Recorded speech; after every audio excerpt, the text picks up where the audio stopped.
আমরা দেখব একটা সেন্টেন্সে positive pronoun, demonstrative pronoun, relative pronoun কোথায় বসে।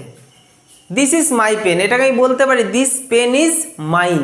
এই যে মাইন কথাটার মধ্যে কিন্তু লুকিয়ে রয়েছে মাই পেন কথাটা। তাহলে মাই পেনের পরিবর্তে আমি কি বললাম, this pen is mine. Mine হচ্ছে পজিটিভ প্রোনাউন।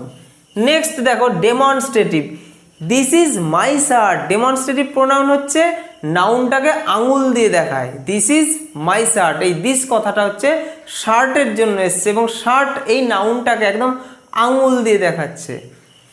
রিলেটিভ প্রোনাউন একটা রিলেশন তৈরি করছে, একটা সেন্টেন্সে দুটো বাক্যকে জুড়ে দিচ্ছে, দুটো সেন্টেন্সকে জুড়ে দিচ্ছে এবং আগে যে নাউনটা উল্লেখ করা হয়েছে সেই নাউন সম্বন্ধে নির্দিষ্ট করে বলছে। যেমন I know the boy who came here, এই যে হু কথাটা দ্য বয়ের জন্য আসলো, তাই না?